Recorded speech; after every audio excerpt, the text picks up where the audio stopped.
Hi, this is Nicholas Bell with Ion Cinema, here to review The Prom, the latest film directed by Ryan Murphy, which will be available courtesy of Netflix December 11, 2020. It's the first Ryan Murphy theatrically minded film since 2010's Eat, Pray, Love.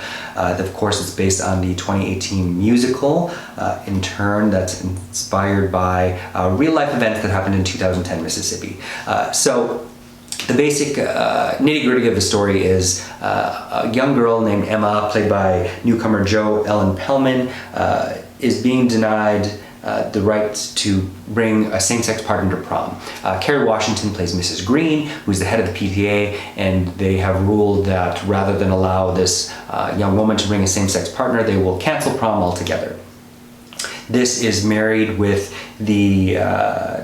the more glamorous side of the story, where four Broadway luminaries plus a producer decide that they need to cook up a PR headline-making scandal and attach themselves to this drama so that they can revive their careers. And that's, of course, Meryl Streep playing Dee Dee Allen and James Corden, Barry Glickman, who have just come off a Eleanor Roosevelt musical, which was canceled on the night of its premiere due to a pan in the New York Times. They're joined by Andrew Rannells as Trent Oliver and Nicole Kidman as a Fosse chorus girl who's been trying for 20 years to play Roxy Hart.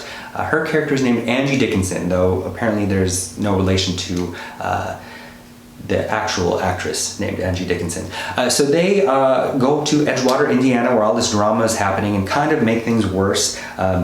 Meryl, as Dee Dee, ends up having kind of a romance with Keegan-Michael Key, who is the very sympathetic principal that is on Emma's side. Emma is dating the daughter of Mrs. Green, Alyssa, played by Ariana DeBose. So that should cause some dramatic tension, although it doesn't. And then 2 hours and 12 minutes later, we get to the end of the film, and redemption has been granted for the vitriolic homophobe, and all's well that ends well, including the opportunistic actors that have also grown from the experience by giving altruistically without receiving anything in return. A lot of the film feels, the thematics of the film feel very dated.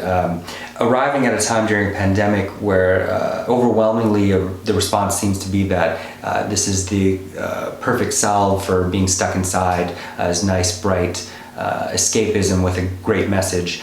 I don't. Sure, the inclusivity of it does have a good message, but you know, we all know where good intentions sometimes lead to.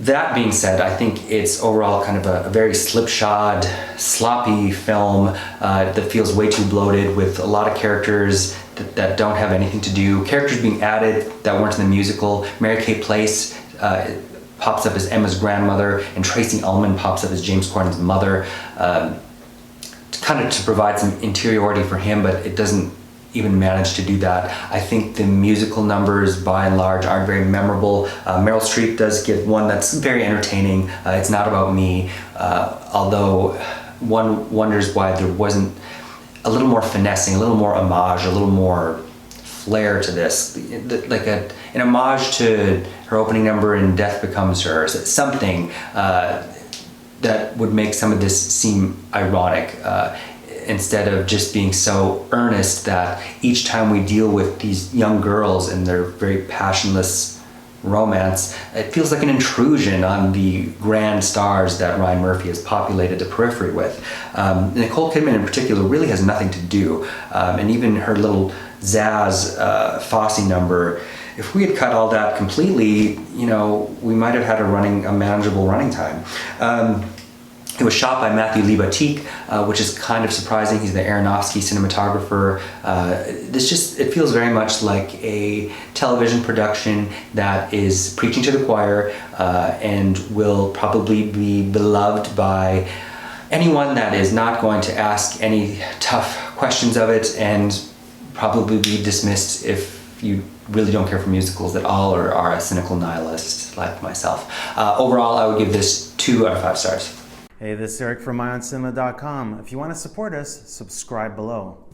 For more reviews, interviews, film festival coverage from Sundance, Cannes, Toronto, you want to check out these guys on this side.